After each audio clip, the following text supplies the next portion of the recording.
My stepsister sent me 70 pictures of them in bed and sneered, "I'm his future wife." So, I made sure those photos turned her into a celebrity. Hook asterisk, you know that feeling when your entire world shatters in an instant?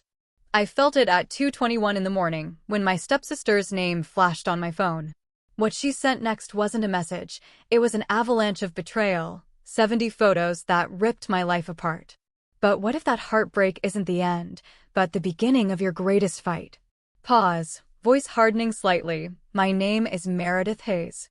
I'm 42, a senior editor, and for years I honestly thought I had it all. A quiet life in Cincinnati with my 7-year-old daughter, Gail, and my husband, or what I thought was my husband back then. Now, I'm not even sure what to call him. It all started that night, 2:21 a.m. I remember the exact time because my phone wouldn't stop buzzing on the nightstand. Glenn wasn't home, supposedly out late for a business dinner, which was, sadly, nothing new. But then the screen lit up with a text from a number I instantly recognized, my stepsister, Valerie. Valerie. That name used to be just an annoying reminder of when my dad remarried after my mother passed, bringing this entitled, spoiled 20-something into my already complicated life. Now, it just tastes like acid. I squinted in the dim light and opened the message. The first line was so cold, so plain, "I'm Glenn's next wife." I blinked once, maybe twice. It was like reading a joke with no punchline. I remember hearing the rain outside, distant, muffled. Then the flood came. Photo after photo. Not blurry screenshots or snatched photos from afar. No, these were high-quality, smiling, intimate pictures. Dinner dates, weekend getaways, hotel room selfies. Her hand tucked in his pocket, his arm around her. My stomach clenched, not with pain yet, but with a cold, solid understanding. 70 photos. 70. I could have screamed. I could have cried, thrown the phone across the room, woken Gail, who was sleeping peacefully beside me, thumb near her mouth. But I didn't. That wasn't my style. I pressed the mute button so the notifications wouldn't wake her. Then, in the dark, I looked at every single one of those 70 pieces of evidence. This wasn't a quick glance. This was a methodical, terrifying inventory. There was one of him holding a wine glass with that ridiculous, smug half-smile he always used to give me when I suggested going out. Another with her wearing his college hoodie, the faded one I had folded that very morning and put in his drawer. The sheer audacity of it all was what really got me. She was flaunting my entire life back at me. I zoomed in on their faces. They weren't hiding. They were smiling right into the camera, challenging me. I focused on the details, the watch he was wearing, the expensive leather bag on the floor in one of the hotel shots. And then one photo stood out. This was the moment the emotional betrayal became a legal strategy. It wasn't about what they were doing, but what was in the background, a business sign. Our business sign. It was blurry, but unmistakable, the logo of the auto shop we co-owned. It told me everything I needed to know about where the money for those weekend getaways had come from. The funds that were supposed to be securing Gail's college fund, expanding our business, building our future, they were financing this sick little affair with my stepsister. The level of malice, the sheer arrogance it takes to send those photos to me, expecting tears, expecting me to crumble. They didn't send me heartbreak, they sent me ammunition. I downloaded every image immediately. I didn't just rely on message metadata. I used a separate app to check exact timestamps and GPS data. I labeled them with dates, organized them, and saved them in 3 different cloud folders and 1 external drive. Exhibit A, financial abuse. Exhibit B, infidelity. Exhibit C, ethical violation. The thought of losing any of this evidence filled me with a primal dread. I had to secure this. I checked the time. 3:45 a.m. I decided to call Colleen, my friend and lawyer. I knew her well enough to know she'd be awake, either working or worrying. She picked up on the second ring, her voice tight but professional. "Meredith, what is it?" "That picture you sent me. It's all true, Colleen. And it's my stepsister, Valerie. 70 of them. I'm sending you the cloud link now. I need an emergency consultation first thing in the morning." I kept my voice low, a monotone. I couldn't afford to break yet. Colleen sighed, a long, weary sound. Oh, Meredith, I'm so sorry. But you're right. This is good. This is proof. We can move fast on the divorce paperwork. I'm focusing on two things right now: securing the business assets, since you're a co-owner and you contributed your inheritance, and ensuring full custody of Gail. That level of reckless behavior, especially using company funds, looks terrible to a judge. What's his financial situation outside of the business? I don't know, I admitted. I handled the books, but he controlled the cash flow. That's the problem. He's been taking out money for suppliers lately. But that picture, the one with the shop sign, it shows him at that resort we looked at last year. The one he said we couldn't afford. I paused, letting the irony sink in. He can afford it for her, though. Right, Colleen said. I'm starting the financial deep dive now. Get some rest, Meredith. Or at least get dressed. I'll see you at 8 a.m. Don't engage with him. Do not mention the messages. Act normal, Meredith. It's crucial we control the narrative. Act normal, I repeated to the empty room. I hung up and sat on the edge of the bed. I had maybe 3 hours until Glenn came home. I used that time. I quietly gathered every financial statement I could find, anything related to the business's tax filings and our joint accounts. I put them all in a messenger bag, ready for Colleen. I even made 2 copies of the deed to the house. I looked at Gail, her chest rising and falling softly. I felt a surge of pure maternal resolve. She was the one who needed my strength now. Not Glenn, not Valerie, and certainly not the marriage. I slipped out of my pajamas and into a dark, structured outfit. I looked in the mirror. My face was pale, but my eyes were steady. The woman staring back was no longer the one who had swallowed her pain for years. She was a professional, and she was about to go to work. Slight pause, reflective tone. I spent years telling myself that the quiet life was the good life.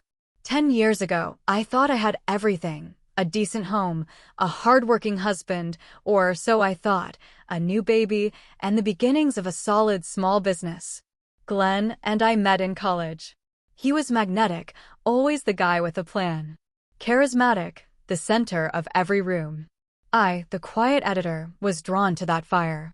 He said he wanted a simple life, a family life, and I believed him. We started small, bought a modest house, opened the auto repair shop together. I managed all the back-end accounts, payroll, marketing, everything that made a business run, while he handled mechanics and customer work. I even helped secure the initial funding using a small family inheritance left to me by my mother. The first 2 years of our marriage were smooth enough. But then Gail was born, and that's when the tectonic plates really started shifting. Newborns are tough on a marriage, I know that. But where I saw an opportunity to bond, Glenn saw an excuse to retreat. He started coming home later, saying he needed time to clear his head, or that the shop was swamped. He claimed the crying kept him up at night, so he moved to the guest room for better sleep.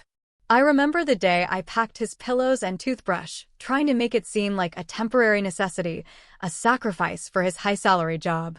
But as I closed that guest room door, the finality of it felt like a cold premonition. I didn't argue. I thought it was temporary. I thought I was being the understanding wife, the supportive partner. My own mother, bless her practical soul, had warned me once years ago. Meredith, honey, when couples stop sharing a bed, they slowly stop sharing a life. I laughed her off, called her old-fashioned. But looking back at those empty sheets, I could only hear her voice. And then there was Valerie, my stepsister. She came into my life when my dad remarried, and she was instantly trouble. 10 years younger than me, she never worked a day in her life, always relying on my stepmother's or my father's money. She was supposed to be in art college down in Florida, but she'd show up in Ohio for long visits. Always charming Glenn, complimenting his ambition, making him feel like the big shot she thought he was. It was always awkward, but I dismissed it as Valerie being Valerie, needy, attention-seeking. I never, not for a second, thought she'd be sharing Glenn's bed. Then there was Glenn's mother, Beverly. She lived 2 blocks away and dropped by more than I ever wanted. At first, she offered to help with Gail, but it quickly morphed into constant, draining criticism. She would sigh dramatically when I bottle-fed Gail. She'd comment if my hair wasn't perfectly styled or if dinner was late. Beverly had this way of speaking that always made it sound like she was doing me a huge favor by tolerating me. According to her, Glenn had been an angel as a child, polite, perfect, mature beyond his years. So every time Gail threw a tantrum or didn't want to kiss Grandma goodnight, I could practically hear Beverly blaming me under her breath. One day, Beverly came over unannounced. I was struggling to get Gail to eat her vegetables, and Gail, being Gail, was throwing a mini fit. Beverly watched the whole thing, arms crossed, judging. Then she leaned in, right in front of Gail, and said with that sickly sweet voice a child learns from her mother, "If Gail's difficult, maybe you should look in the mirror." I wanted to scream.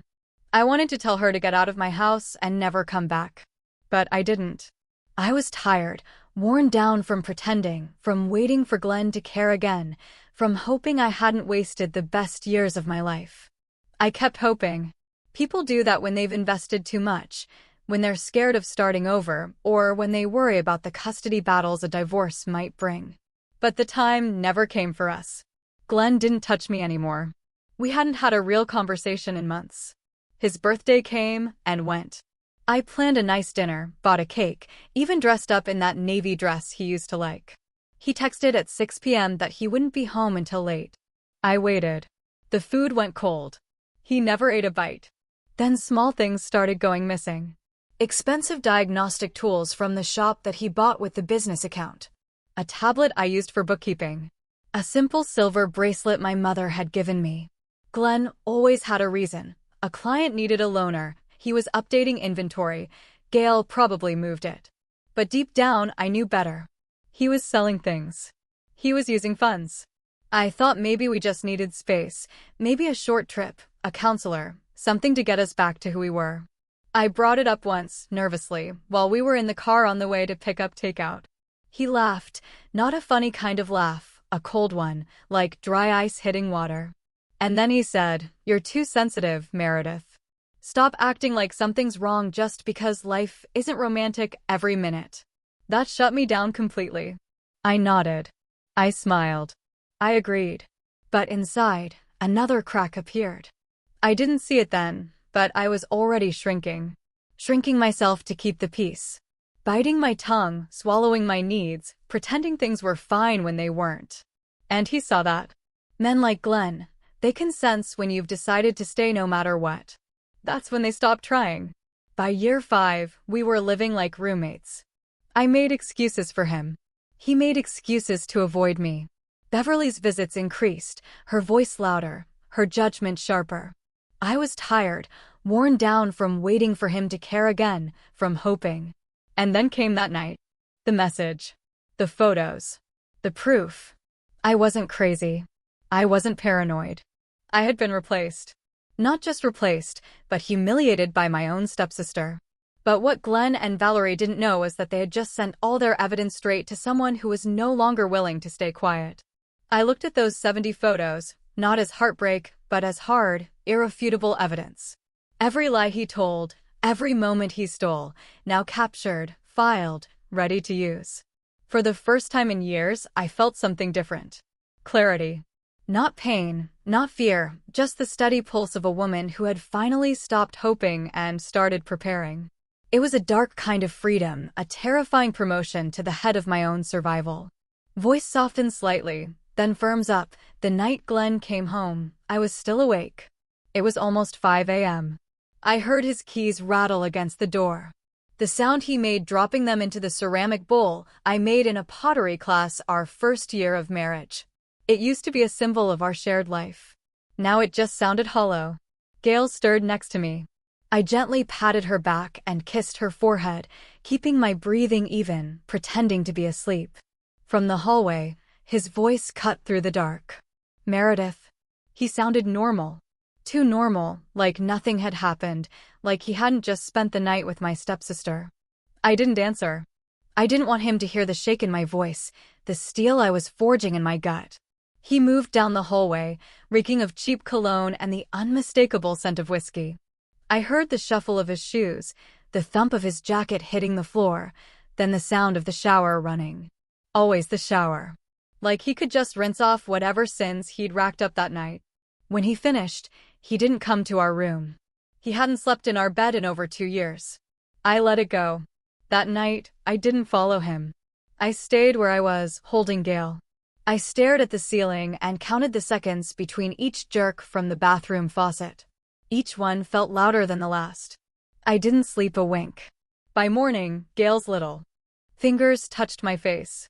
She whispered, "Mommy, wake up." Her breath smelled like strawberries. I kissed her cheek and got up. We padded into the kitchen together, just the two of us. That's when Beverly appeared. She was already there, like a villain who knew the show was about to start. Her hair freshly dyed, teased high like she was going to a church banquet, black curls shining like plastic. She didn't say good morning. She never did. "You're just getting up now," she said, frowning at my pajamas. "The child's probably starving." "I've been up for hours already." Gail ducked behind my leg. I reached down and squeezed her hand. "I don't want Grandma," she mumbled in her soft little voice. Beverly's lips thinned. This child is so mean. No idea where she gets that temper from. Glenn was always an angel. I didn't respond. I walked past her and pulled out the eggs from the fridge. Normally, I'd pretend not to hear. I'd ignore her. But not today. Today, I cracked eggs into a bowl, stared at the yellow swirl, and said, "Flat as stone, Beverly, can you shut your mouth?" There was a long silence. She froze by the hallway, stunned. Her mouth literally hung open. "What did you just say, Meredith? Are you feeling all right?" I slammed the knife down twice on the cutting board and turned around slowly. I said, "Shut your mouth. I am feeling perfectly clear, thank you." She blinked. Her bright red lipstick trembled for a second. She looked like a balloon someone had let go of mid-inflation. I made breakfast for Gail and me. Just us. 2 plates. No third. I meticulously buttered Gail's toast, focusing on the simple, practical act. Beverly, still reeling, waddled down the hallway, pounded on Glenn's door, and sang, "Glenn, breakfast is ready," like it was 1950. She was desperately clinging to her role as the perfect homemaker's mother. By the time Glenn stumbled into the kitchen in his robe, smelling of soap and shame, Gail and I were already dressed and stepping out the front door. "Where's breakfast?" "I have a big meeting this morning," he asked, his voice rough and entitled. I didn't answer.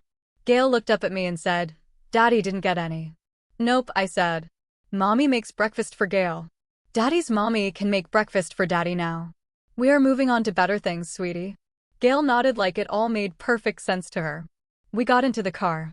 The drive to school was quiet, the air thick with my new resolve. As I watched her skip toward the door, I realized something deep and clear. This wasn't just about cheating. This was about all the years I gave. All the times I was quiet. All the times I fed everyone else first and let myself go hungry. Not anymore. I felt lighter than I had in years. Like I had finally shed a heavy, ugly skin. Voice become sharper, more determined. I drove straight to Colleen's office. The conversation was purely professional, focusing only on the divorce proceedings. She had already pulled up preliminary reports on the business assets. "Glenn's salary has been inflated over the last year," Meredith, Colleen said, tapping a printout. "He's been essentially paying himself exorbitant bonuses that you didn't approve, claiming it was for equipment when it clearly went to fund Valerie's lifestyle. We have him dead to rights on financial misconduct, especially since he commingled the money with the funds from your inheritance." "I saw that in the books," I said, but I couldn't prove where the money went. "He'd call it supplier costs. It was all disguised. I need to make sure I get full control of the business to clean up his mess and full custody of Gail." "We're going for a full settlement," Meredith, Colleen confirmed. "Majority stake in the business and full custody of Gail. His recklessness with business funds while you were home raising his child is indefensible in court. The judge will look at the inheritance you put in and see his behavior as gross financial negligence. We need to be the picture of calm, controlled reason." We went over the strategy for an hour, detailing exactly how I needed to act. Calm, unemotional, and focused only on the facts. I had to become a stone. When I got back home after dropping Gail off and meeting with Colleen, Glenn, and Beverly were waiting for me in the living room. I walked in and immediately noticed the silence, tight and tense, like the room was holding its breath. Beverly had powdered her face so heavily it looked like she was trying to bury her own expression. Her lipstick was bright red, too red for morning. She looked like someone playing dress-up, someone who didn't know how to be taken seriously without a performance. Glenn was slouched deep into the couch, arms crossed like a rebellious teenager. He didn't even try to hide the smug look on his face, the look of a man who thought I was too weak to leave. "You really made breakfast just for yourself?" Beverly snapped first. "What kind of wife does that? Are you trying to starve your husband?" I looked at her, then at Glenn, then back again. I walked to the kitchen and poured myself a glass of water, took a slow sip. I didn't need to yell. I didn't need to cry. I had the facts, and that was all the power I needed. "I made breakfast for me and for Gail," I said, calmly returning to the living room. "Not for Glenn." "And haven't you always said my cooking was terrible?" "I thought he deserved better this morning." "Perhaps your cooking is better suited for him." Glenn shifted in his seat, obviously confused by my lack of hysteria. He was expecting a meltdown. I gave them silence. They wanted to fight. I gave them questions. They thought they had power. I was about to show them how little they actually had. "What's that supposed to mean, Meredith? Are you going somewhere with this?" Glenn finally managed. "You tell me," I replied. "I'm just asking simple questions about your daily routine." Beverly's voice wobbled. "Are you saying you don't want this marriage anymore? You're going to throw everything away. You'll ruin your daughter's life." I smiled a little. "Maybe that's a question you should be asking your son and your stepdaughter. They seem to have made decisions for me." Glenn sat up straighter. He wasn't used to my use of Valerie's name. I walked past them, sat down, and pulled out my phone. I selected 2 of the clearest photos from the night before, one at the hotel pool, the other in the expensive car Glenn had bought Valerie, and sent them straight to the family group chat. I didn't even look at their faces as the notifications started pinging instantly.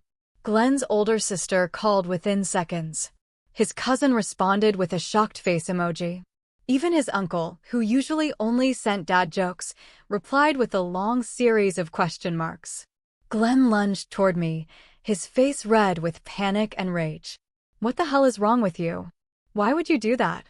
I stepped back, holding out my hand. "No yelling. Gail's at school. Let's not behave like teenagers. You did the dirty laundry, Glenn. I'm just making sure it's aired out." He clenched his jaw, fists curled. Beverly stood up, ready to jump in. "You're ruining your own family," she hissed. "Posting dirty laundry like some drama queen.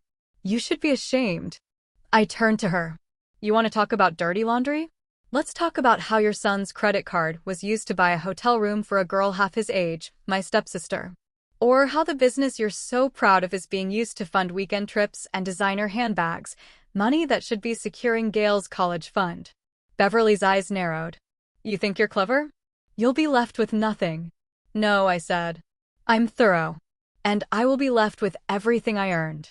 Just then, Colleen knocked on the door and stepped inside without waiting for an invitation. She was wearing her usual calm, sharp look, a stack of files in her hand. "Hello again, Glenn," she said coolly. "Beverly." Glenn frowned. "Why is she here?" "I haven't agreed to a lawyer yet." "Because," I said, "this conversation is no longer personal. It's legal." Colleen handed Glenn a document. "These are copies of your company's financial records. 7 years' worth. We traced every expense related to Valerie from the moment she mysteriously reappeared in your life. The hotel charges, the flights, the new car, the condo lease. All of it." Glenn stared at the pages like they were written in a language he couldn't read. "And since you've been using joint assets and Meredith's initial inheritance to fund this," Colleen continued, her voice perfectly level, "Meredith is entitled to a fair share. A very fair share, especially considering the fraud involved in inflating your supposed salary." Beverly's face paled. "You're going to ruin your own husband. You'll never get another salary that high. You'll be poor." I shook my head. "He already did that himself. I'm just making sure he cleans up after the mess. And I'll worry about my own salary. I have my own promotion coming up." The confrontation lasted another hour. Glenn kept trying to justify his actions, blaming me for being too focused on Gail or the business accounts. Colleen simply refuted every single argument with a date, an expense report, or a direct quote from one of Valerie's messages that I had saved. We discussed the divorce terms, custody arrangements for Gail, and the division of the auto shop. It was all cold, hard business. The entire time, Beverly tried to interrupt, offering useless advice and excuses for her son. But Colleen shut her down every time, reminding her she wasn't a party to the legal discussions. "Meredith, this is the first step," Colleen said, gathering her papers. "Don't speak to him unless absolutely necessary. No emotional responses. We need him to feel isolated and overwhelmed by the facts. His recklessness is what's destroying him, not us." "I understand," I said. Isolation was what he gave me for years. Now he'd get a taste of his own medicine. I felt a surge of cold satisfaction. Voice takes on a hint of intrigue. After the confrontation, I didn't speak to Glenn again for 2 full days. I made myself unavailable. Not angry, not emotional, just silent. That silence made him nervous. During that time, Colleen and I put together everything. We went through financials, emails, and messages. But what caught Colleen's attention the most was a small detail in one of the 70 photos Valerie had sent me. In the corner, behind their little romantic breakfast setup on a patio, was a building with the distinct logo of Eastern Lakes University. That was the university where the Glenn Hayes Scholarship Foundation worked. He had started the program a few years ago to help underprivileged students with promise. That's how he described it in his pompous local interviews. I sat across from Colleen at her office, stirring my coffee. "Do you think she's one of the students? It makes sense why she was always hanging around." Colleen nodded. "It's the only logical explanation for why he'd be spending so much time there and using the business name to cover it. The ethical violation is huge. Only one way to find out." We made the call to the university, introducing ourselves as key co-founders of the scholarship fund, which was technically true. I did the writing for the promotional materials and the legal paperwork, ensuring all the tax filings were correct. Glenn just showed up to smile at events and hand out the big checks. The concept of the college fund was my idea, rooted in my own background. Within a day, we had an appointment to speak with Professor Stanley, the program head. The campus was just an hour away. A beautiful drive in early spring, the trees just starting to bloom. Driving past all those young students, I felt something pull at me. A version of myself I hadn't seen in years. Young, hopeful, still believing life was fair.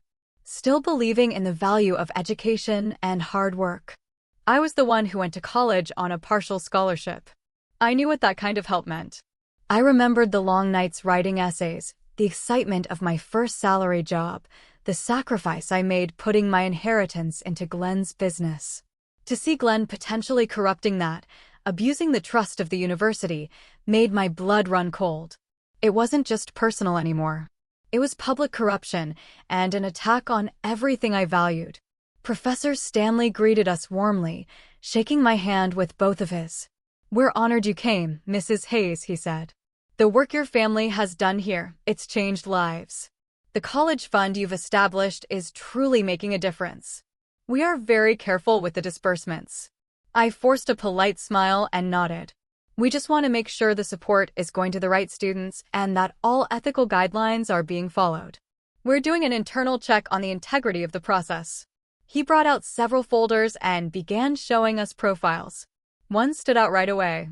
Valerie Me, literature major, top 5% of her class, represented the university in multiple academic competitions, volunteered at the campus library, part-time job off campus. "She's truly special," Professor Stanley said, his voice full of pride. "Has overcome so much. The kind of student you dream of helping. She's been a model recipient." Her application was sponsored personally by Glenn.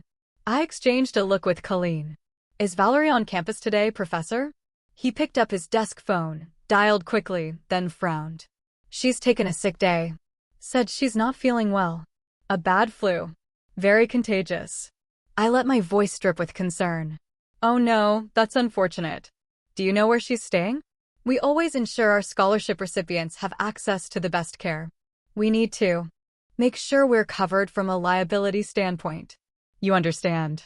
Actually, he said, checking a note, she's been admitted to the university's partnered hospital for rest. She mentioned flu symptoms. I stood up immediately. Let's go visit her. Colleen and I have an hour before our next meeting. It's the least we can do. I'm her stepsister, after all. The professor hesitated. Are you sure? It might be intrusive. It is the flu, after all. I smiled a wide, convincing smile. We're family, Professor Stanley. I'm her stepsister. I'm sure she'll appreciate the gesture. We need to check on our college fund recipient personally. Dramatic pause, voice lowers with intensity. We drove in silence. Colleen looked at me a few times, but didn't say much. I think she was letting me lead, sensing I needed to do this for myself. I wasn't doing this for spectacle. I just knew I needed to look her in the eyes, to see the face that had betrayed me twice over, once as a stepsister and once as a rival. The hospital wing was quiet, filled with the scent of antiseptic.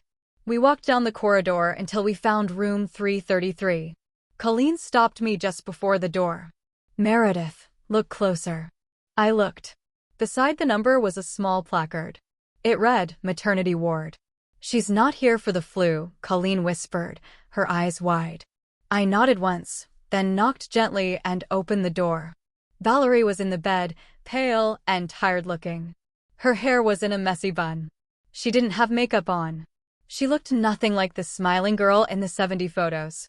She was just a young woman, scared and alone. She was barely 22. When she saw me, her betrayed stepsister, the woman she thought she'd crushed, her eyes widened, her lips parted, but no words came out. Professor Stanley stepped in behind us, looking confused. Valerie, he said kindly. This is Mrs. Meredith Hayes. She helped establish the scholarship you've been receiving. Valerie sat up slowly. I didn't know. I didn't think. I sat down in the chair beside her bed.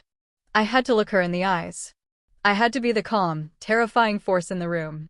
You look awful, Valerie, I said softly. Are you okay? You said you had the flu. She swallowed hard. I just have a cold. Nothing serious. I'll be back on campus soon. Colleen glanced around the room, then stepped out into the hallway and looked both ways, making sure she had an audience. She came back in and said, just loud enough for others nearby to hear, interesting choice to house a contagious flu patient in the maternity wing. That's a huge violation of health codes. A murmur began to rise from the hallway. Doors cracked open. Other patients started asking questions. Why is someone with the flu here? My newborn's immune system is weak.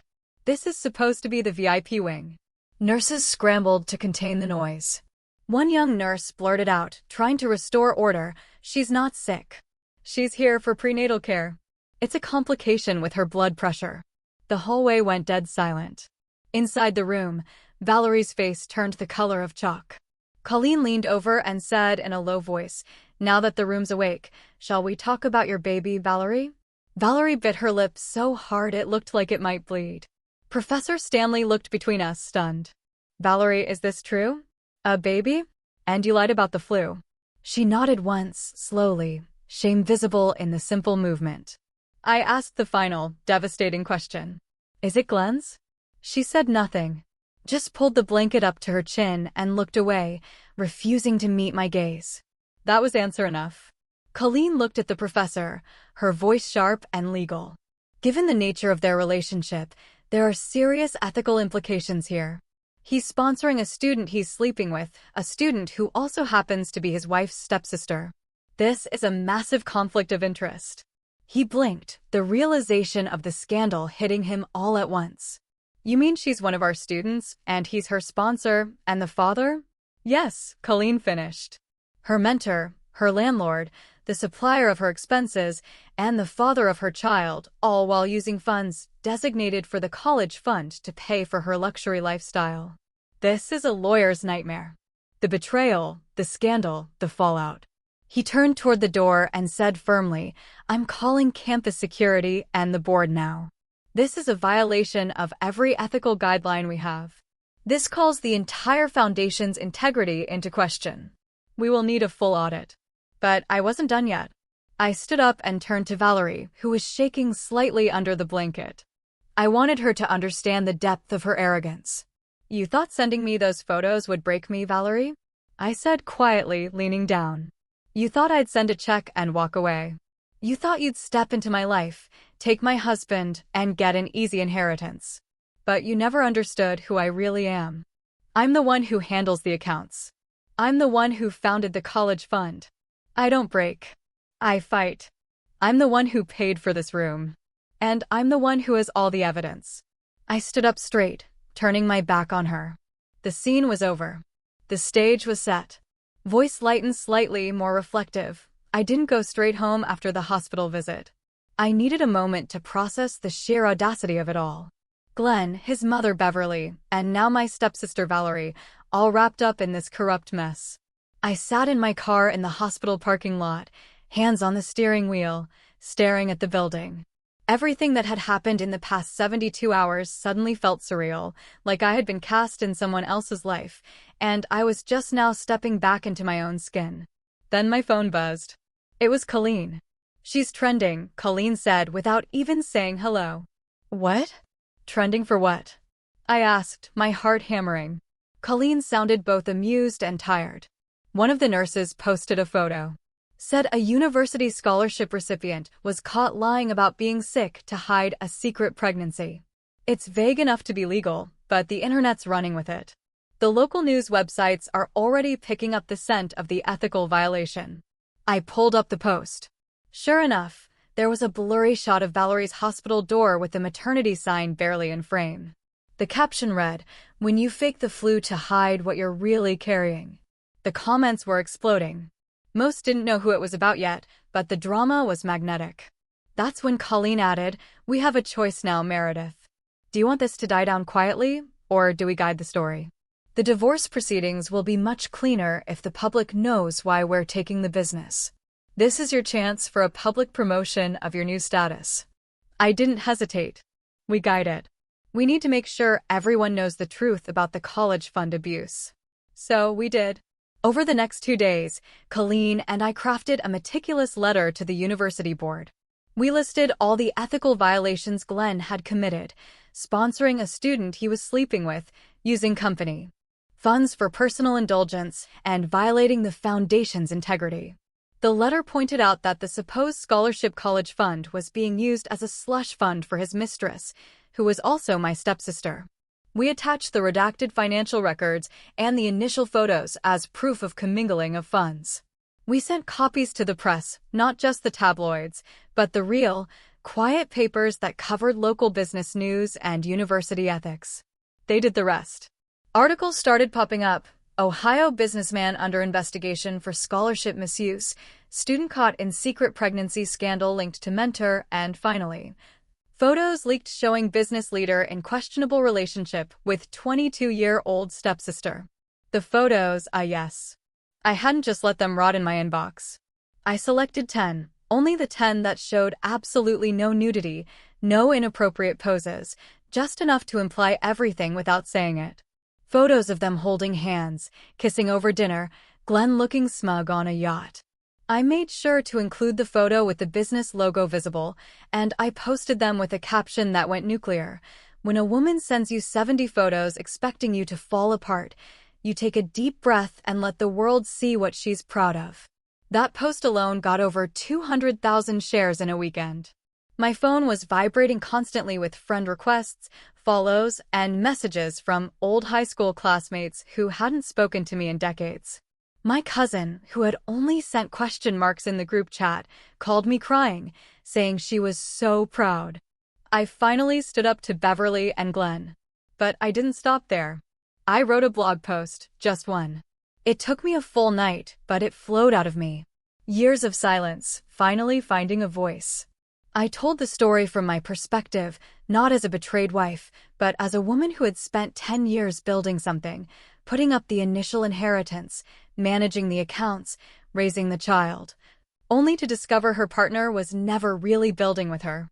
I wrote about love, about disappointment, about how betrayal doesn't always come in the form of a slammed door.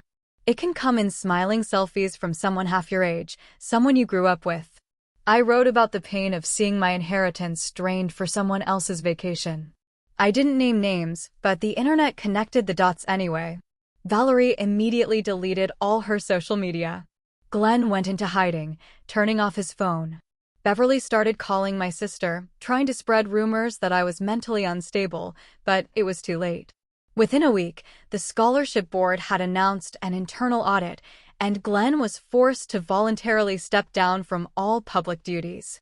The damage to his reputation, his salary, his entire professional image was catastrophic. I didn't feel triumphant, but I did feel seen. A few days later, Gail and I were at a park. She was chasing a butterfly and laughing so hard I thought my heart might burst. An older woman, maybe in her 60s, approached me while I was sitting on the bench. "Are you the one who wrote that piece?" "The one about the photos?" she asked. "I read it on the Ohio Times website." I nodded slowly. She sat beside me. "You said exactly what so many of us never had the words for. My husband did the same thing to me when I turned 50. Left me for someone who barely remembered 9/11.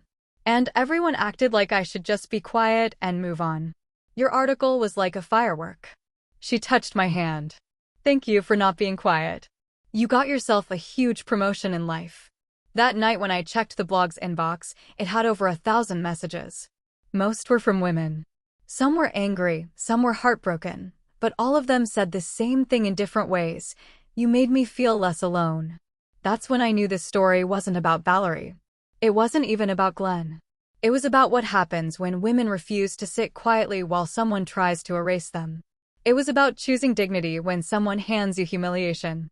And it was about telling the truth, not to burn someone, but to light your own way out of the dark. The promotion I got was not in my job. It was in my life. Voice takes on a sense of closure and strength. The day the divorce was finalized, I didn't wear black. I wore a deep navy dress, the kind that made my eyes look like they had secrets to keep. Not because I wanted to be petty or theatrical, but because blue to me has always meant rebirth. The ocean, the sky, things that keep moving no matter who tries to hold them back. Glenn showed up to court alone. No lawyer, no Beverly, just him in a wrinkled button-down, looking like he hadn't slept in days. I didn't feel sorry for him, but I didn't feel vengeful either. He had made his choices, and now he had made mine. The judge reviewed everything calmly. Colleen had done an impeccable job presenting the financial negligence, the misuse of the college fund assets, and the ethical breaches with the university. We walked away with a full settlement of our shared assets, including a majority stake in the auto business I helped build with my inheritance. We secured full custody of Gail with supervised visitation rights for Glenn, citing his unstable and reckless behavior. More than enough to set Gail and me up for the life we deserved. More than enough to never look back. Outside the courthouse, Glenn tried to speak to me. "Meredith," he said, his voice raw. "I didn't think it would end up like this. This is unfair. My salary is gone." I nodded. "That's the problem, Glenn. You never thought. You only acted." The unfairness started with the 70 photos. He reached out as if to touch my arm, then stopped. I didn't think you'd actually walk away. I thought we could still work it out. For Gail." Beverly said I'd never be able to handle the house and the business, he muttered, as if that was an excuse. That made me pause. I looked him in the eye. The man who had dismissed me, lied to me, and betrayed me with my own stepsister. "You thought I'd stay no matter what," I said, my voice clear. "Because I always had. But here's the thing, Glenn. One day, even the strongest rope snaps if you keep pulling. Enjoy the silence, Glenn." I turned and walked away, my heels clicking like punctuation marks on the marble steps. Gail was waiting with my sister in the car. When she saw me, she clapped. "Are we free now, Mommy? Can we get a puppy?" I laughed, scooped her into my arms, and said, "Yes, baby. We are. We are absolutely free." The next few weeks were quiet. A strange, unfamiliar peace settled over our home. For the first time in years, I slept through the night. I made pancakes on Saturdays without thinking about who I had to please. I let Gail decorate the living room with crayon drawings and fairy lights. The house started to feel alive again.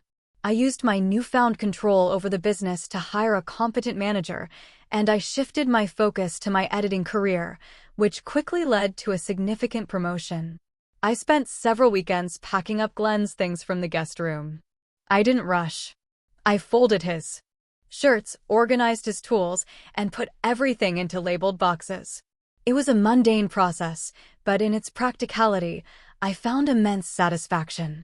Each box was a step further away from the man who had wasted my time. I didn't want to see him, not even at Gail's school events. Colleen handled all the logistics of his supervised visits. Then one afternoon, I got a letter in the mail. No return address. Inside was a single photo, one of the 70 Valerie had sent me. It had a red X drawn through it, and on the back, just 4 words, I never saw it coming. There was no signature, but I didn't need one. I folded the photo in half, tossed it in the trash, and walked outside into the sun, because that was the truth, wasn't it? They never saw it coming. They never imagined the woman behind the quiet dinners, the school drop-offs, the polite thank yous, and the folded laundry would be the same woman who could take her pain and turn it into power. They didn't think I'd share the photos. They didn't think I'd tell the story. They didn't think I'd be believed. And they definitely didn't think I'd win. But I did. And not just in court. I won in life. I won by refusing to let their betrayal define me. I won by reclaiming my voice. And I won by showing my daughter that silence isn't strength when someone steps on your soul. Voice becomes uplifting and empowering. In the months that followed, the blog grew. More women wrote in. We started a small community. No big slogans, no grand mission, just truth, stories, support, a place to be heard. Sometimes we think revenge means destruction. But sometimes revenge is just telling the truth loudly enough that someone else sees themselves in it and stands up too.